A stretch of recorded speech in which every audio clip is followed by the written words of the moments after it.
Hi, this is Llyn Hunter, Llynhunter, and today I'm doing a holiday challenge that some friends of mine and I are working together on, and we're using the words bird, relic, light, move, and future. So what I'm doing is I'm doing basically some drawings of steampunk birds. I did the initial rough underneath. And what I'm going to do now is I erased it back with my kneaded eraser, and I'm going to now go into it with ballpoint pen. And this is, like I said, it says it's supposed to be bird, relic, and future. So it's going to be kind of a steampunk type of thing. So what I'm using right now is, let me bring it up here. This is a, let's see if my camera's really weird about how it focuses. But this is a Zebra F103 0.7 millimeter ballpoint pen. And I like to use ballpoint as the underdrawing for watercolors. And this is going to be a watercolor when I'm done with it. And what we're doing is, my friends and I are doing this challenge. My friend Brian Colm set up the parameters of the challenge, and we're doing a Christmas exchange this year. So what I'm doing is, this initial drawing is going to be in ballpoint pen. I'm going to do probably, I have 2 more of these to do. And they'll all be basically robotic birds of some sort with a steampunk feel to them, so that I'm covering each of the theme points for that were requested in the challenge. And this is being done on 4x6 hot press watercolor paper. 140 pound or 300 gram. I'll put all the information in the description below. So if you want to know exactly what tools I'm using on this particular project, they'll be down below. Now, when I make decisions on a drawing like this, I've basically been drawing animals for a long time. A lot of times I will have reference material out for what I'm doing. I'll have pictures of birds from the internet to help me out. But I've been doing lots of birds and lots of animals over the years, so it helps if you've drawn a lot of a particular type of animal.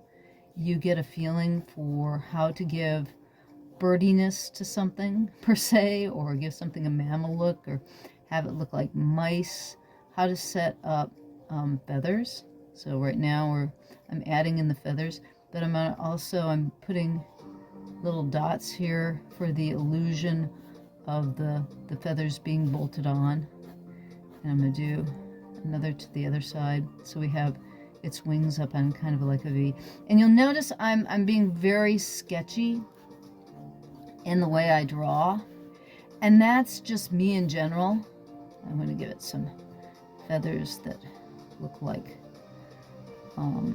scales, and again I'll give them little circles so they feel like they're bolted on. As I'm going along here, this is all stuff that I'm making these decisions on the fly. I'm just making choices from choices that I've made over the years, or like I said, I've drawn lots of birds. I know, and it'll be like, this is birdiness. It's, what does a wing look like? How does it give attachments? Like the head on this bird is very much pigeon or dodo-esque, with the type of the bulbous front of it, even though I'm doing kind of a road warner quality to it. So let me see here. I want to have the tail kind of flying up in the back. And you'll notice I do kind of a loose, sketchy quality to my, the way that I approach my drawings, because I really am not quite sure where I'm going to put each line down. So I have a tendency to, when I'm unsure of where I'm going, that's why I do kind of a skittery line, and then as I consider, oh, I want to put my final mark in a particular place, then I'll be more sure and go over the line in a more solid fashion. That's why I will repeat by going over a line again and again, and that's me and my own lack of confidence in where I put down the line. I'm never quite sure where I'm putting it down, but it also, the side effect of that too is I have a more free form look to the way I draw things. It has a little bit of a more windswept quality, or there's more life to it. I find that especially when I'm working in India ink, my drawings get very stiff. When I work in ballpoint pen, and also right now I'm gonna, the ballpoint, let me see here if I can, it's always when I bring it up to camera, there we go. The ballpoint gets this little blob of ink on the end often, so I will wipe that off on the paper towel so that it takes the blob of ink that builds up there away, and then I'll go back to the drawing that I'm doing and put that down.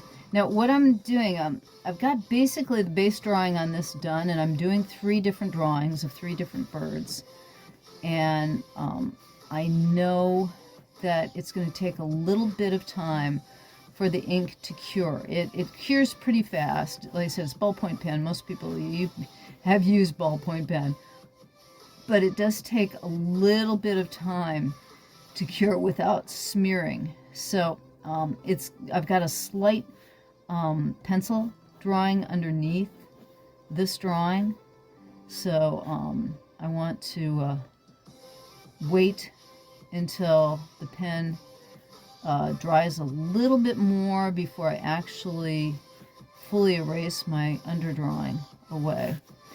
And I want to give this feeling, one of the prompts that we had was move, so I'm giving some a little bit of movement line here. I'm going to give little clouds of dust and kicking up, maybe some little clouds there. And that's my first drawing. And what I'm going to do is I'm going to put this one aside, and I'm going to pull out another one, and we're going to do 3 drawings tonight. That's the first. Okay, let's do one in the other, next, we'll do in the other direction. Let's see, put this into shot here. There we go. Okay, my camera followed up on the drawing on the first one. That's why you didn't get to see me draw the first one. Let's see here. We want to, let's see, why don't I'm going to have this guy bounce. Because again, the prompt is, one of the prompts is movement. So the prompts are, again, bird, relic, light, move, and future. So it's kind of like I'm throwing a few of them together by making these guys basically kind of cartoon, futuristic, steampunk, mechanical birds that are in movement. So this guy, I'm just gonna have him bounce. And like I said, so you can see I'm keeping everything as kind of a weird scribbly idea of mass. I've got a head here, I'm thinking body here, feet here, These are going to be the wings. Again, kind of a B shape. And I'm going to give him kind of a beak like that. And this guy is going to be really happy. And I'm going to give him a big bolt for his legs. Maybe we should put springs.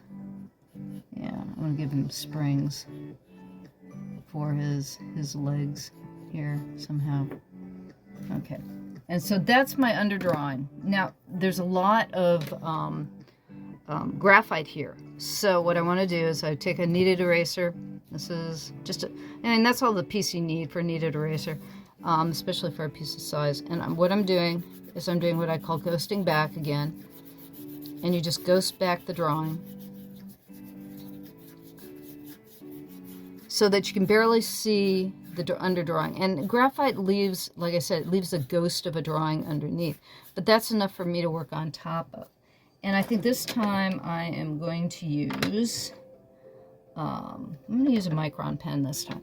This is Sakura makes what are called Pigma micron pens. This has a pigment in them that is water resistant, it's light fast, and it's called, let's see here, as I keep rolling it back and forth so you can't see it. Let's see if my camera will focus on archival ink.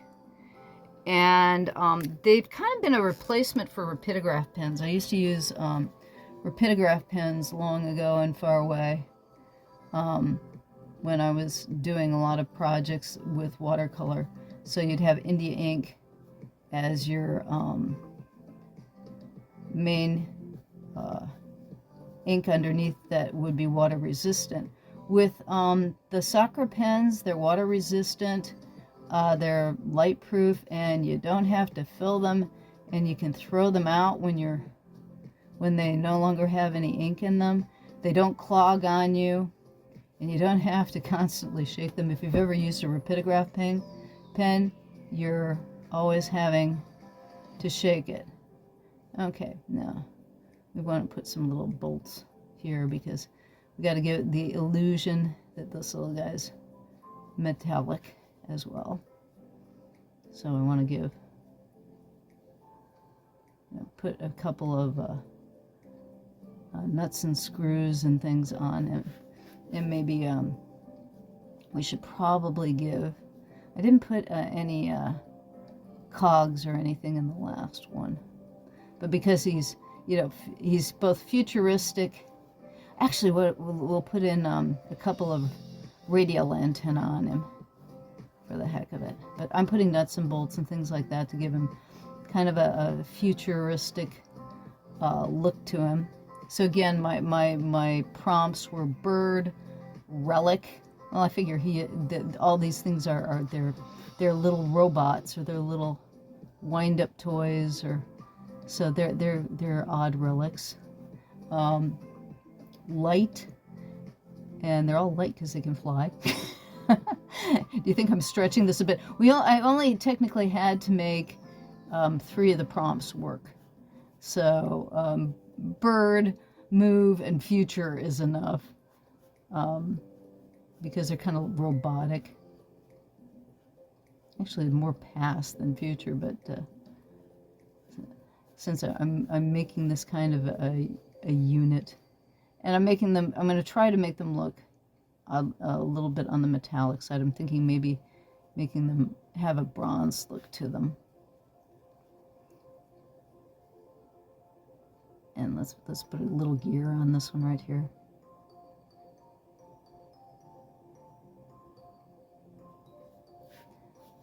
So these are like little metal wind-up toys. And it's flying through space. And when you're doing things like this, I've had a lifetime of training my brain, and you know how you train your brain by looking through books, by looking through pictures, by doing lots of drawings. I mean, I have done thousands and thousands of drawings in my life.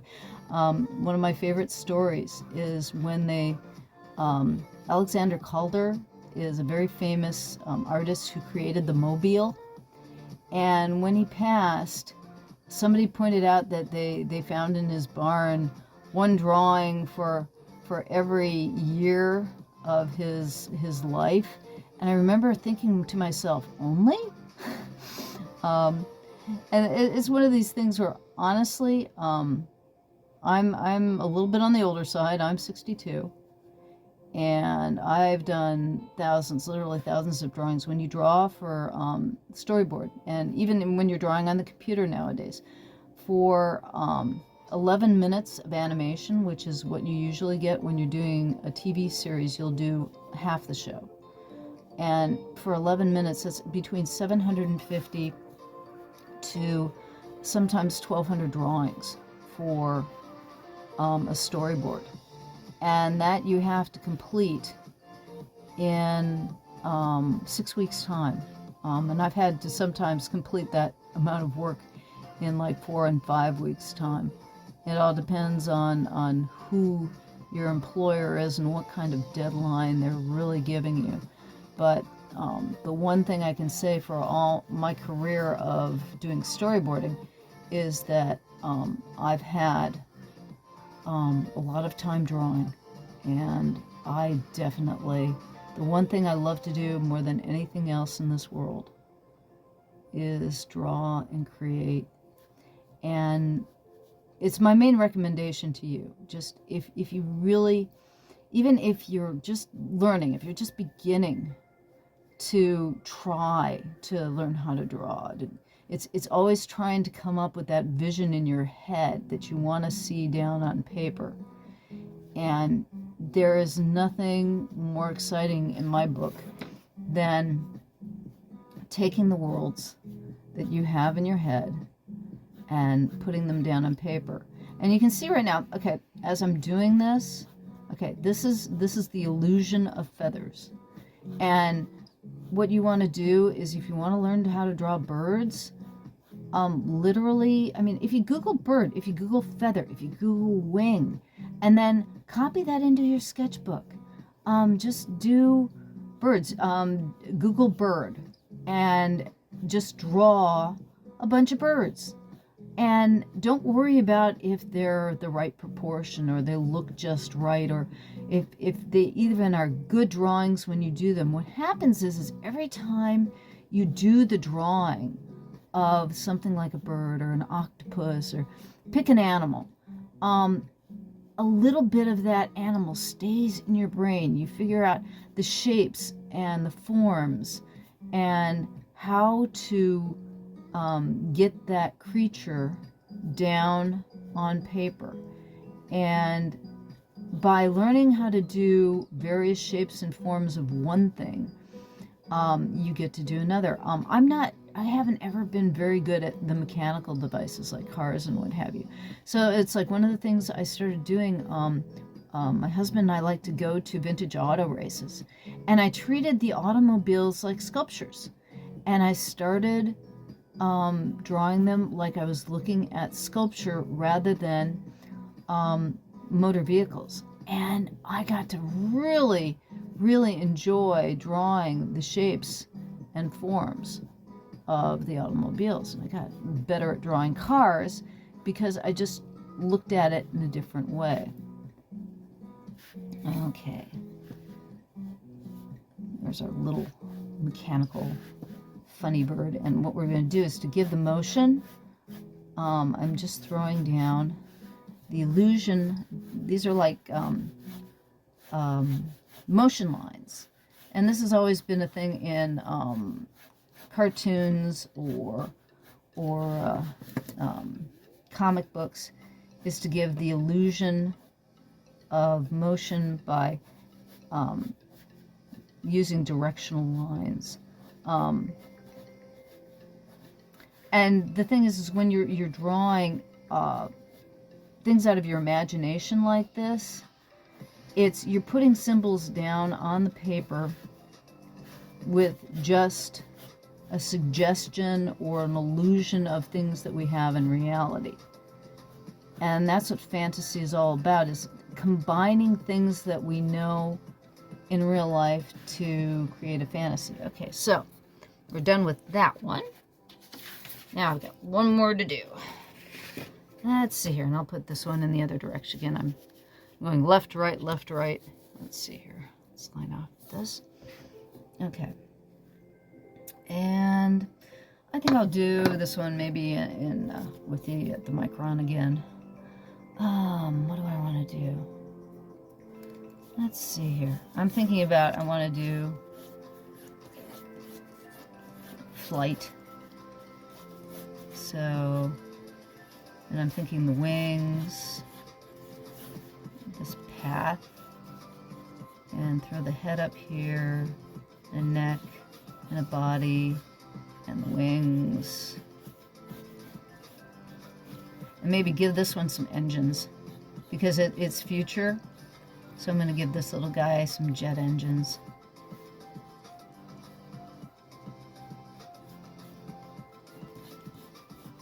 And he's going to have a trail of smoke behind him.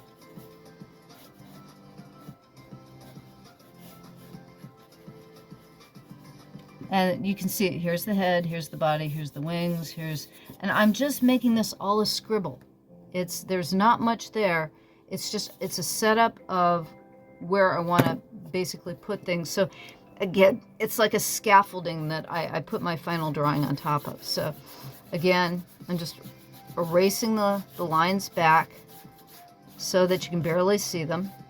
Just because it's easier to draw over the top of the graphite. Graphite has got a little bit of grease. It's almost oil. It's a very slippery type of medium. And if you know the graphite wood that we use, it's not pure graphite. It's usually got clay mixed in. That's how you like. It's a number 2. And let's see here. Let's give this guy an eye. Maybe some lashes. You know, it's like, how do we know a thing is a guy or a girl? We give it lashes. Not that it's like my husband's got really long lashes, so it's not. You know, lashes are not always that way on to delineate guy and girl, but we kind of do that in our culture still. Give this one a long beak.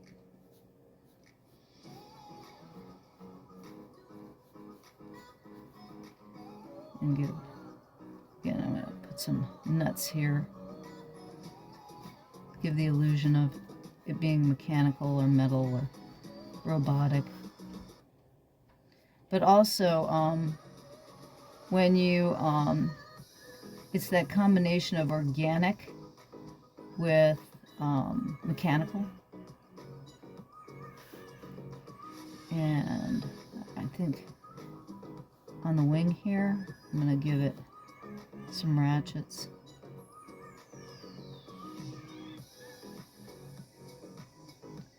It's like whenever you're doing gears. Gears are difficult. I keep on working, trying to do better at gears. Giving the illusion of gears and buckles. I still have problems with. I work at them, and you know it's like drawing hands. There'll be a time when, okay, you want a hand holding a cup in a particular way. Go online and Google a picture to look at, or get your friend to hold a cup for you, and we've all got cameras now on our phones, and just take a picture of your own hand holding a cup. The thing is that you're never always going to do something right. It always helps to have reference if you want to get something more correct. And there's nothing wrong with using reference. It is not cheating. I don't care who says, oh yeah, but you're not using your head. You're not doing it all from memory. Nobody does it all from memory. It always helps to have reference to look at. Okay, I'm going to give this bird mechanical. I'm going to give it the jet engines.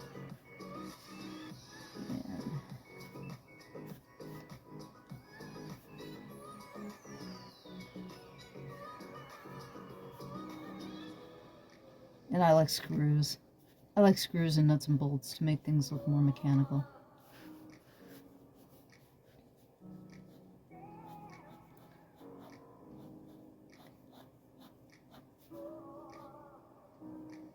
And rivets. Rivets always help make things look mechanical. And the thing is that these birds are somewhere between mechanical and real. So when I paint them, I think what I'm going to do is I'm going to give them like gold, silver, and copper colors, so they look like they're made out of metal, and then maybe give them like blue and green reflections. Let's see here.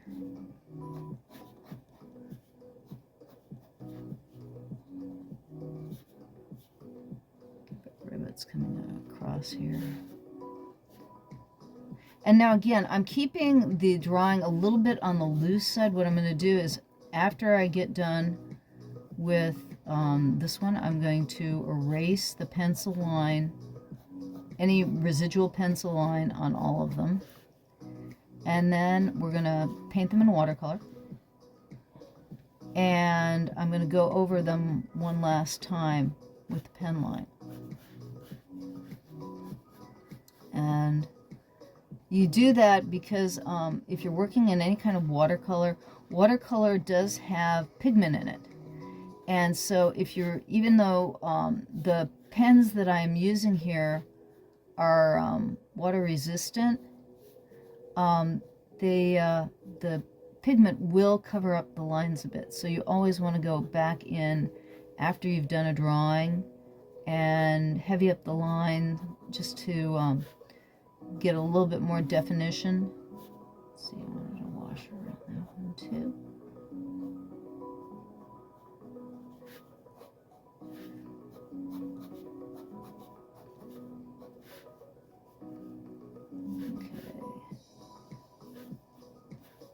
Let's see what I want to do with the, I'm going to have to give it a tail too. I'll give it a little bit, that's what I'll do.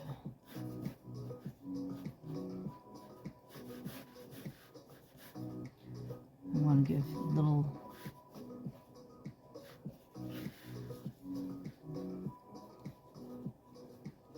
so it's like puffs of smoke. As it flies away.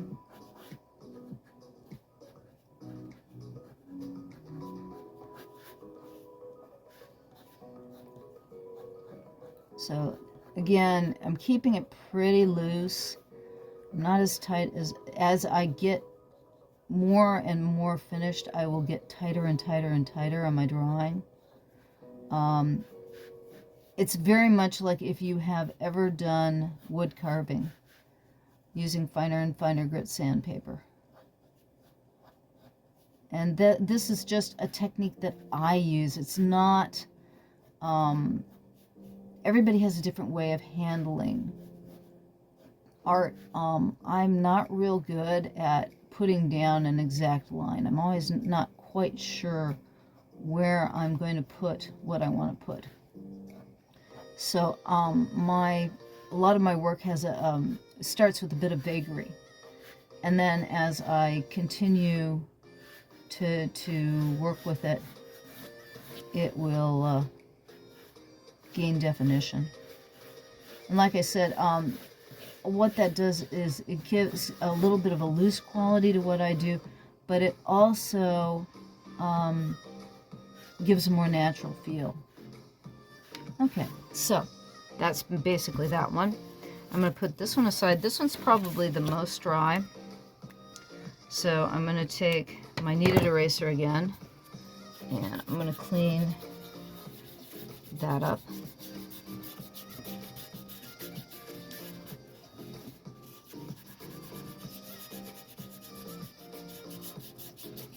And the reason why you want to get most of the pencil away at this point is that if you're, whatever you're going to paint over the top of it, your watercolor does have gum arabic in it. Basically, it's a glue made from the sap of the acacia tree, and it will adhere the graphite underneath your painting. If you've ever done a watercolor painting with just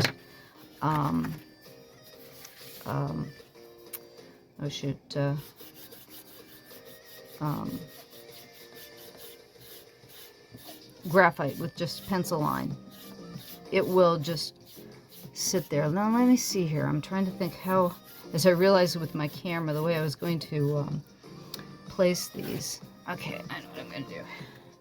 What I'm using for, let's see here, a substrate to tape my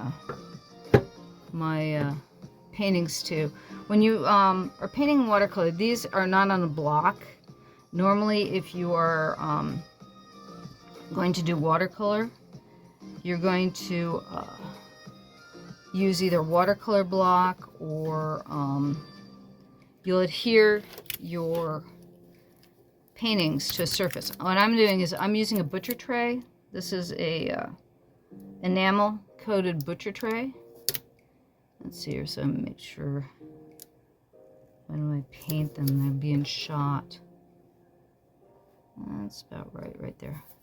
And I think what I'm gonna do is after I the problem is that you want to make sure that your painting is dry or fully dry before you take the tape off, because what happens is that the water will buckle the paper. Even though I've got very thick paper here, this is, like I said, it's 300 gram paper or 140 pound, it'll buckle. But as it dries, it will flatten out as long as you've got it taped. So you've got to leave it taped until it's completely dry. Now, if you're not using a lot of water in the painting, you won't have a problem. Now, I'm again with, this is ballpoint pen on this particular one, and you got to be a little bit concerned that it should sit for at least 15 minutes, 20 minutes, just so the blobs of ink that are like these blobs here and here, if those aren't completely dry, you can see there's a little bit of a smear right there.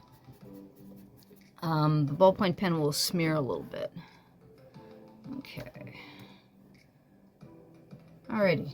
What I'm going to do, I have just a cup of water here.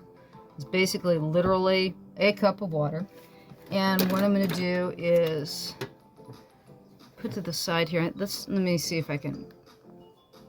There we go. We're going to pull out a little bit so you can see what I'm doing a little bit better here with painting of this. And I'm using a Cotman traveling watercolor kit for this, just so you can see what I'm doing with the color. Let's see here. Turn it this way so you can see more of the mixing.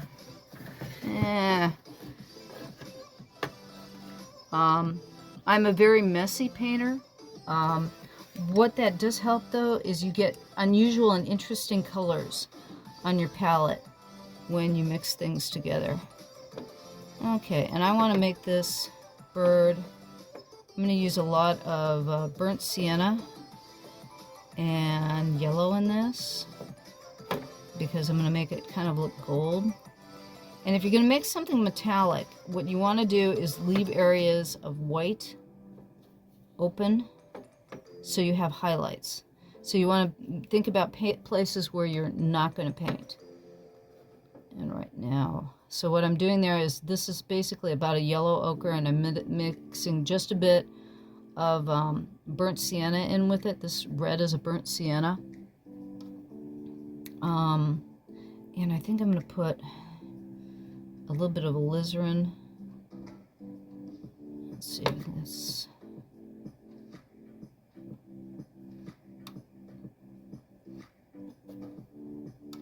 And a little bit of ultramarine. A little bit of blue. This is a Prussian blue. that I've gotten a little bit of yellow mixed in with, so it's going a little bit to the yellow side. Okay, now I'm going to start out with the yellow, and I'm thinking about keeping a highlight to the top of things best I can. What I'll probably do too is that if there's not enough highlight when I get done, I'll come in with an opaque white afterwards and do some touching up, maybe with some opaque white. But right now what I'm doing is I'm keeping everything kind of gloopy and light.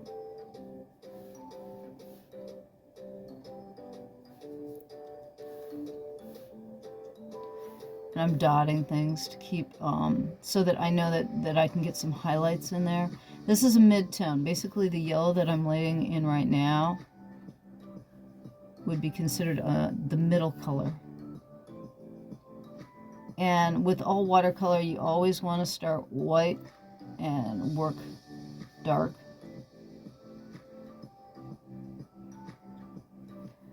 There we go. Now I'm going to go and get myself a harder brown. Now the thing is that right in here, you get a sense of which areas are still wet because they'll be darker. Or any area where it gets started getting lighter, and here and here. But like that dot right there is still totally wet. This area right there is still a bit on the wet side. So there will be some bleeding. I know right now in my head. Well, I think I'm going to change my brush. I'm going to get something a little bit sharper tip on it. This is a Raphael #1. I would highly recommend I'm a big fan of Series Winsor Newton Series 7 sable brushes. Any sable. If you want some fine detail in your work and you want a lot of control with what you're doing with the brush, always go with Kolinsky sable. They're expensive. I know they're expensive. You know, it doesn't matter which company makes them. I personally like either Winsor Newton or Raphael's. Raphael is a Dutch company, and Winsor and Newton is a British company. But they have some of the highest quality sable brushes, and I've just, you know, if you can afford them, I would always say if you're going to do watercolor, go with Winsor and Newton or Raphael Kolinsky sable brush. You will never ever regret spending money. I have brushes that, you know, I never thought this. I had instructors tell me this when I was first going to school, that, you know, you'd have brushes that would last you forever as long as you took care of them. I don't take care of my brushes, and I have some brushes that have lasted me forever. I have a Grumbacher. I have a couple of Grumbacher 1-inch brushes that I use for my background washes that I swear to you are over 40 years old. I never thought I would have a 40-year-old brush. But if you get a good brush, they will last. Okay, now you can see with the red, it gives a feeling of metallic. So I've only used 2 colors here technically. I made that a bit of a brown yellow. And then for one, I'm going to throw in one other color. I'm going to throw in, a little bit of green and a little bit of blue, just to add some spice to the color. And I'm keeping those colors down near the darks to again give that feeling of metallic. And you can tell too by leaving out all the nice white open spaces, we get a little bit of a metallic feeling there. And then I'm going to take a little bit of ultramarine here and just give that my into the motion here.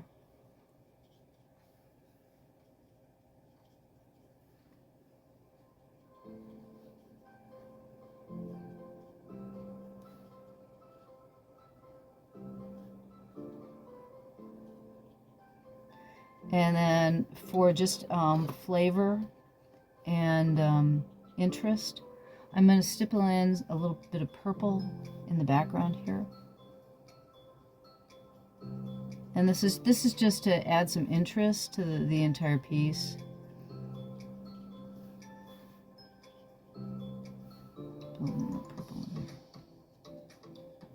And then you always want to add a little bit of, you know, whatever color you've got in the bird into the background, so you're harmonizing the overall piece just to add interest and harmonize it.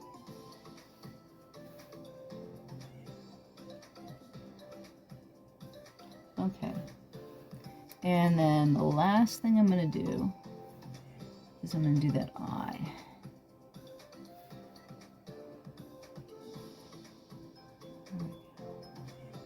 And I try to leave a little bit of sparkle in the eye. I try to leave a little highlight in the eye.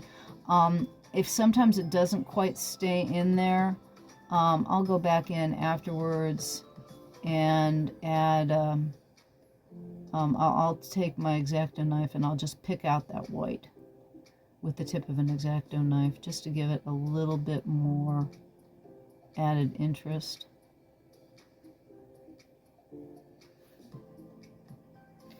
And right now I'm just kind of trying to when you've got metallic, what you have those really strong highlights, and then you have like a line of shadow, like you can see this dark line here along the neck. That's really giving it a little bit more of a metallic look to it.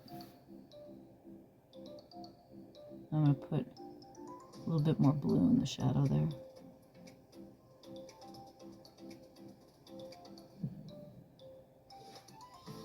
Sometimes it'll work and sometimes it won't. There we go. Okay, so that's basically done. However, what I'm going to do is I'm going to turn the palette around here to do the next one, and I'm going to let that dry. And once it dries, I'm going to go back into the pen work. Okay, so that one's done. And we'll go into the bouncy kid here. Let's see here. And again, this is a butcher's palette tray. It's I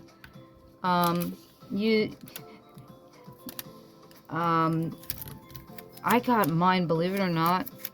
This is like a 40-year-old enamel tray. You can use the back side of a canvas board. They usually cost like $5-6 for a canvas board, and you don't stretch it on the, or you don't tape it to the front of the board, you tape it to the back, and it will peel up the paper. I mean, when you're taking off the tape, it'll peel off the paper, but it's a good surface to put Scotch tape to. This is nice because, again, it sticks really nicely to the glass surface, so it comes in handy. It's something that I've used over the years if I don't have something too big that I want to tape down. Okay, let's see here. On this kid, let's try a little more copper color. And again, I'm going to use the other Raphael. That brush is a little bit big. And the same thing with this one. Just think about leaving areas where you'd have a hit highlight in white, and that'll make it feel more metallic.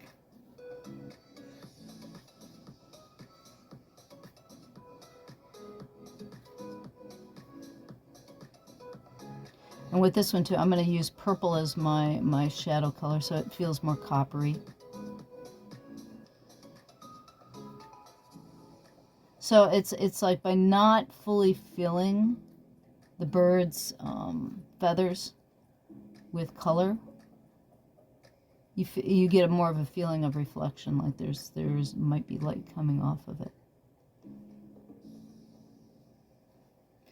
And with all painting and drawing, it's all illusion.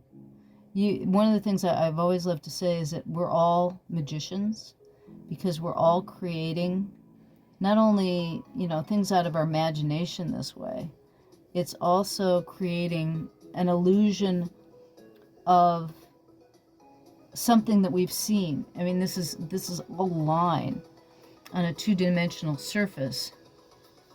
What's the amazing thing is that I can put down a few lines of things that give an illusion to feathers, or an illusion to screws, or an illusion to metal. And you can get the feeling of those by looking at my drawing. And I've communicated to you that this is some kind of mechanical bird, that it's made out of metal because it's a color that you're familiar with that would be considered a metallic color. Okay.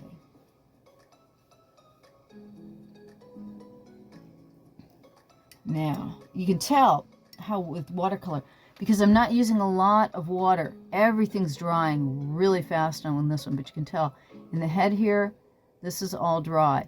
Right about here, this is still a bit damp. And wherever it's a little bit damp, like in there and there, you might get some bleeding.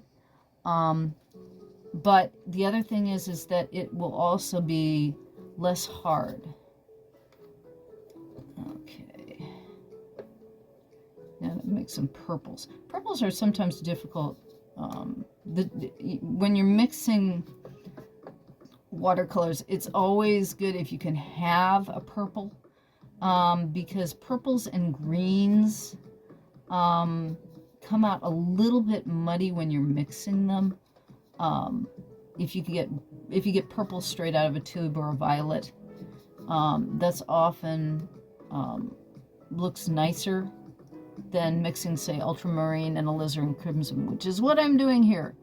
Okay, so for my darker colors in this one, I'm using purples as my...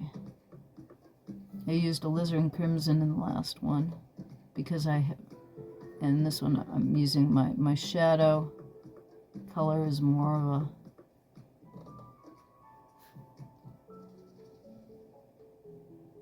And the thing is to give it a metallic feel, you give it a black core, or you give it a dark core.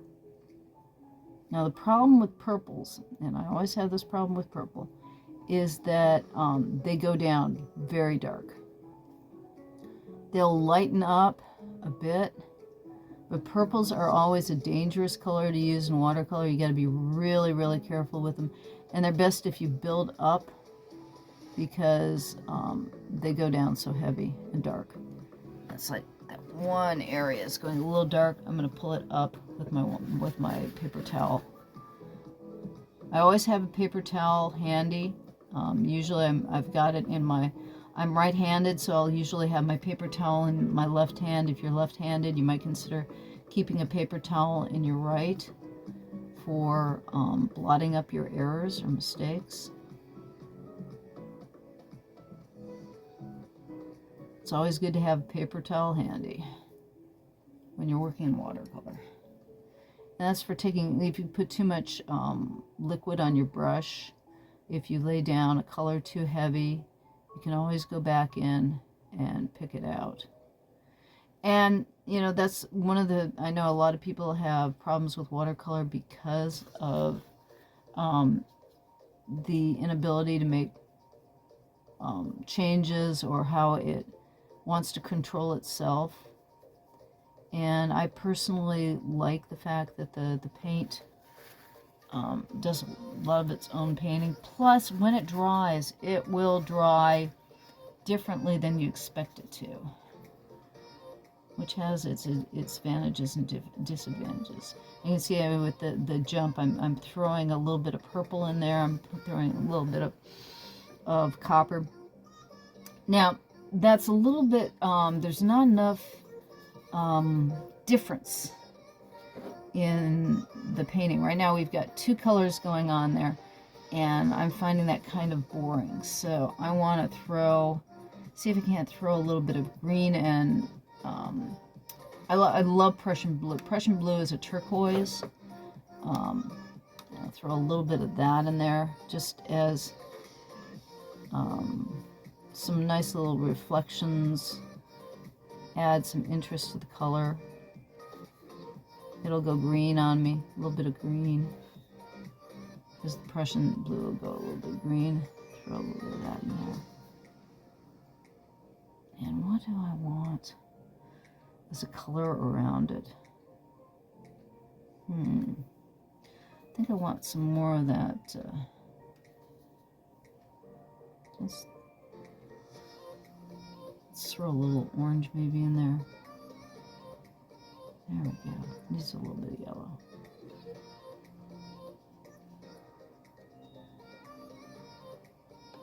I'm trying to figure out what I need here.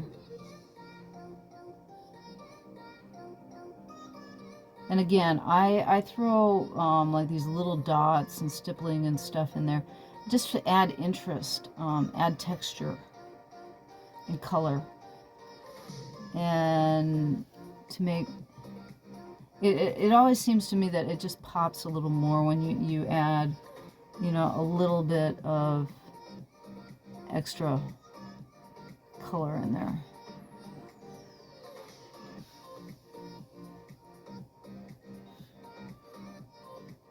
It's kind of like throwing in confetti. Let's see.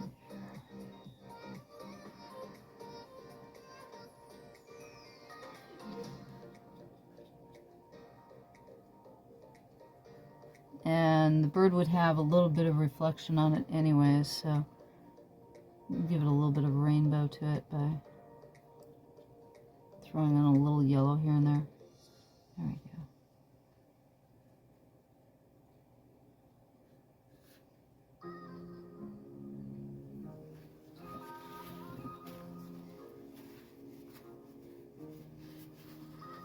Okay, now we're going to turn around the pan again, and I'm going to take off the first bird we did, because this is all dry by now. Let's see here. And when you peel off your tape, it's good to do it at an angle and just pull it off very carefully. Scotch magic tape are basically a magic type of tapes. You know, Scotch is a brand, but basically, if you can see how I'm pulling it perpendicular, and it makes kind of like a triangle edge, that keeps the tape from tearing your paper. But the magic tape is really great for securing your painting down, and it won't rip the paper. I've used a lot of, like, I use it on acrylic paintings and everything, just because it's really good at not tearing your paper. Okay, so I'm going to take this one off. We're going to do our last bird, our little jet kid. And I think I'm going to do him in blues, not grays, kind of do this kid like he was made out of silver. I keep on saying he for some reason. For the bird that I gave lashes to, for some reason it's a he. And I find that too with my characters when I'm doing like characters that don't really have a sex. You know, they'll be he's or she's, and you're not quite sure why it's a he or she. Now, I didn't quite take all the pencil off of this one, so I'm going to do a quick clean before we paint. There we go. Alrighty. So, let's see here. Now, let's see, do I have black here? I have no problem. I mean, some watercolors have problems using black. I do not have any problem. Yeah, I do have some black here. I don't have any problems with using black. Or is that, no, it's sepia. Take that back, it's sepia. And with sepia, I'll mix in some Payne's gray there, and that'll take the brown. Basically, it's a brown, and mixing brown and blue together to get blue gray. It's not quite black.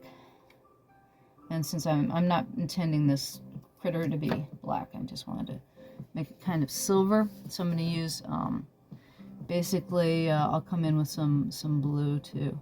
There we go. And again, see, I'm lightly kind of stippling everything in, and that's the underside, so it's like there, because I want to give this a feeling of being silver.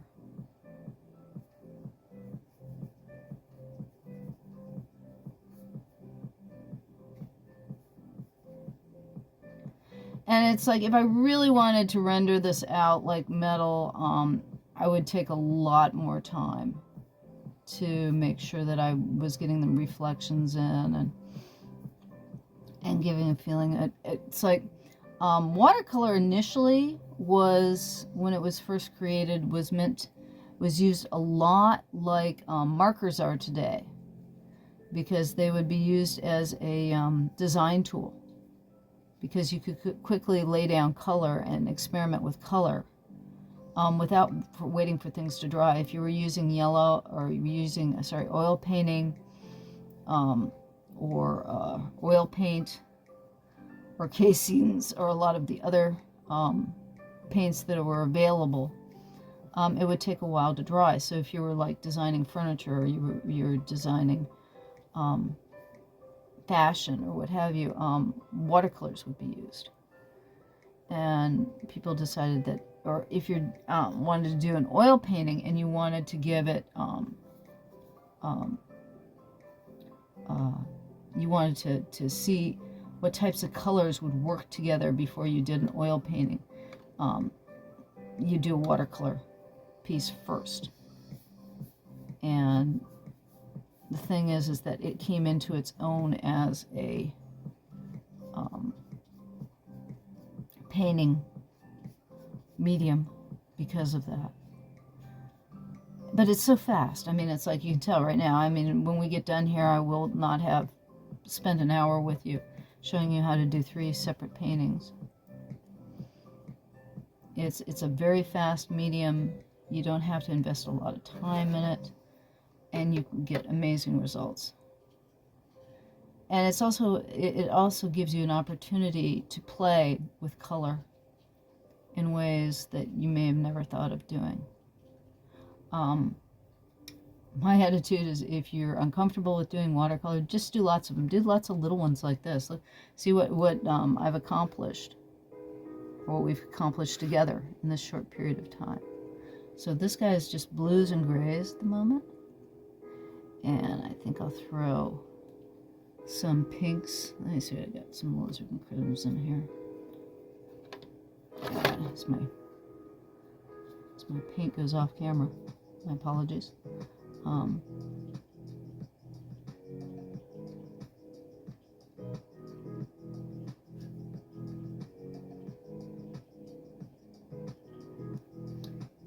some blue.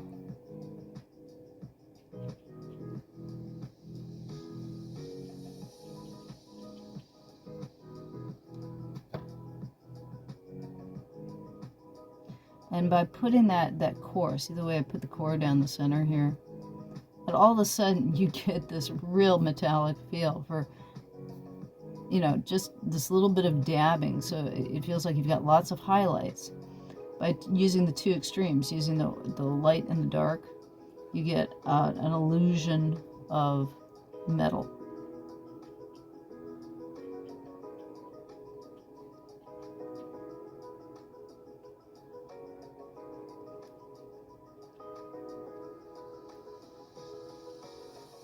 And put just a little bit more. Give it a blue eye. Actually, it came out more purple because I had some red on my brush. That's okay. Happy accidents. It's the one thing that with watercolor, it's always happy accidents. And then sometimes not so happy accidents happen.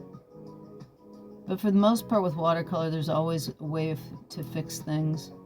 And if not, you start out and do another painting.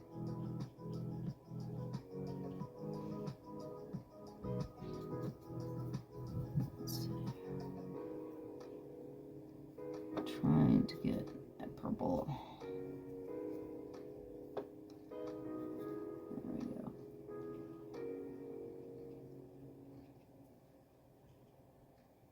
And that's a little bit dark in the next there, so I'm gonna dab that. There we go.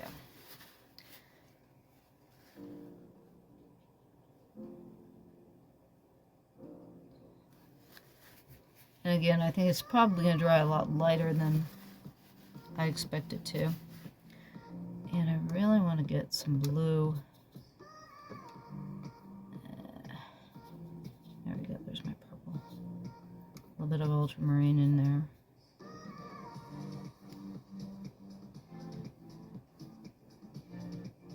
Like I said, you always have to be careful with purple because it'll go dark fast. Of all the colors, it'll go dark on you fast. Purple's the main one.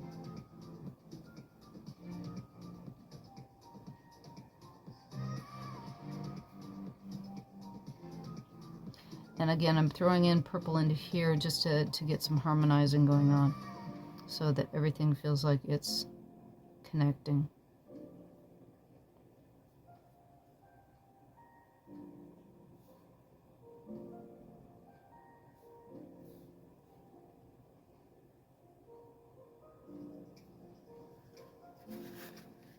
And dab that just a bit. Okay, and that's for that one. And like again, I'm going to let that sit for a bit, and we're going to come back and I'm going to show you how I finish off the other paintings by adding line work to them. Okay. Let's see here. Get a little bit tighter in on this drawing. Okay, now this again, this was done with the ballpoint pen. And I am going to, I'm going to use, I started out with the zebra. I'm going to come in with Big Stick because I want a medium point, a little bit heavier line. And of course I pick up the bit that's all, okay, when you need to clean a Bic, you need to clean a pen, do the good old scribbly thing, and then take your paper towel and rub the ball, and that'll clean it off for the most part. But I wanted basically the medium point on this will get me where I want faster than with the fine point. And so what I'm doing here now is I'm heavying up the line. And these are going to be loose anyways. These are not meant to be really detailed pieces per se. But by heavying up the line, I'll give it a more finished look and more definition to the parts that I want to give definition to. Like I said, I want to make this a little bit more steampunky, so I want to solidify some of the more geometric pieces to my bird here.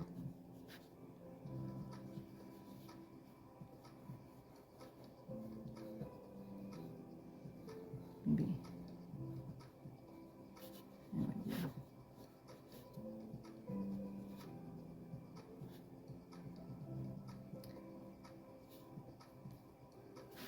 And again, this is a really fast, loose piece.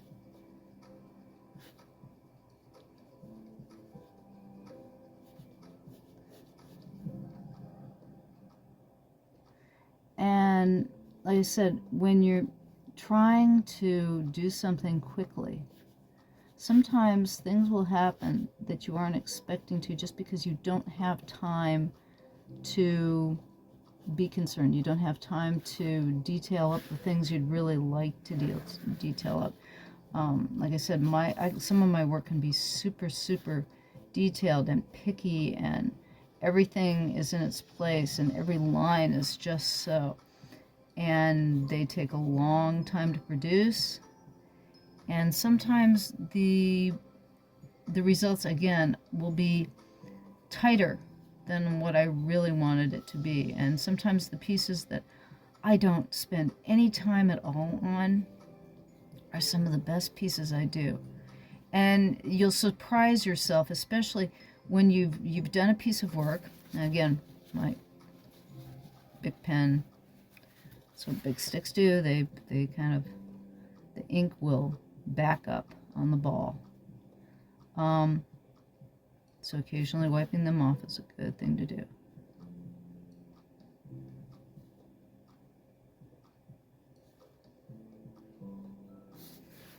But sometimes, you know, you'll think, oh, a piece that you did really wasn't working for you. It just didn't look the way you thought it should.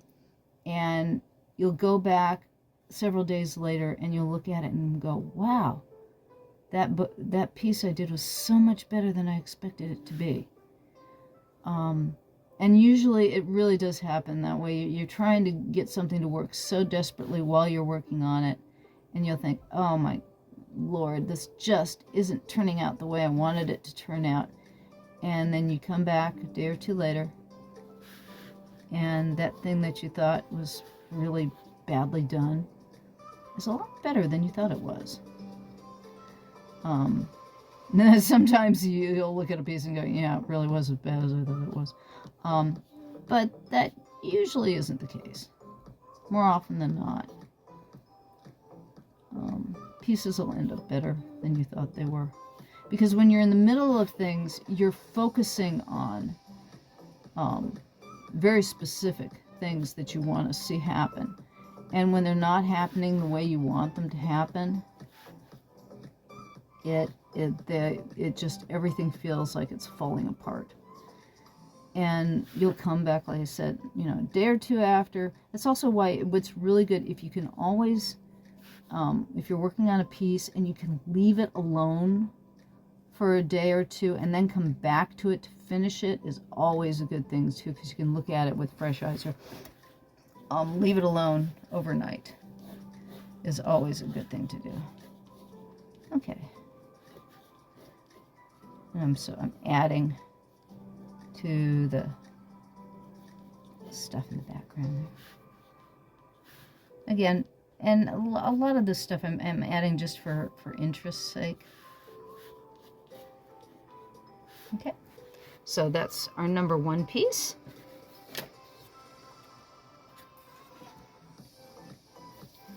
And again, I'm gonna peel this one off. Let's see if I can put it into camera here, so you can see. Excuse me for hitting the camera again. My apologies. And the problem is too, when you get the only problem is you get the Scotch tape on here, and it sticks pretty tight to the glass. So it's kind of like the canvas board, actually a little bit better, and just rip off the paper on the back, and then you're not worrying about whether the paper survives or not. There we go. Because the Scotch Magic tape does definitely stick to the glass on a butcher tray like this one. There we go. Let me peel this off. And again, when you're peeling it off, as it re-sticks to the butcher tape, you pull at a right angle. So you're pulling off like this. You can see the right angle to the paper, so it doesn't rip the paper. There we go. Okay, now this one was done with the micron. So I'll go back in with the Micron or this one. And again, I'm just going to go over the outside and heavy up the lines just a little more.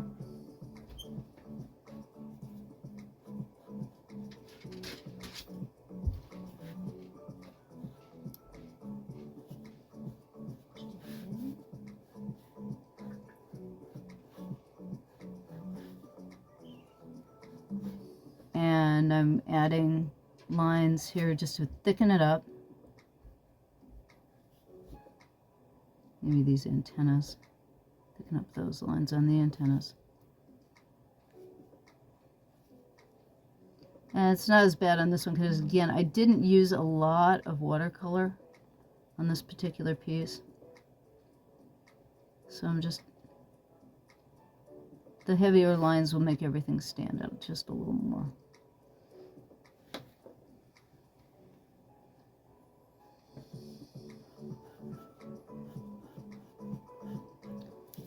Okay, and that takes care of that one. I should leave. It's like, here, I'm going to throw it away while you're looking at it. So you look at that one while I'm going to pull the last one off the butcher tray. Ah, crap. Of course, I tore one of these.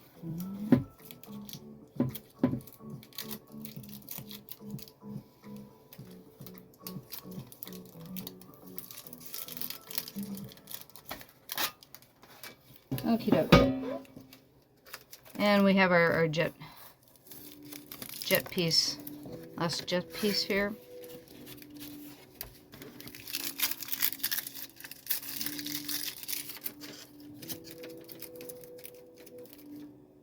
And again, let's see here. We're going to heavy up the outline.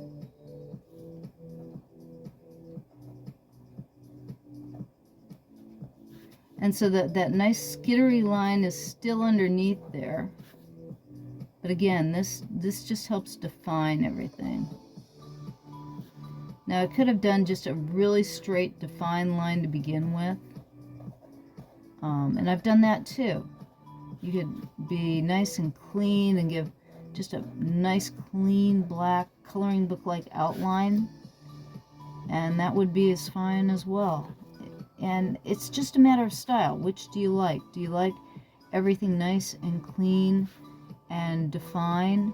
Or do you like something with a little bit of flow to it?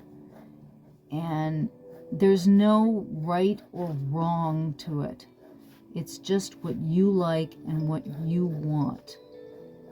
And, you know, one of the things that is what I feel is one of the worst things in art is people saying that, okay, I don't like this because there's too many loose lines, or I don't like this because it's too tight, or it's too linear, or, you know, whatever you like is what is correct.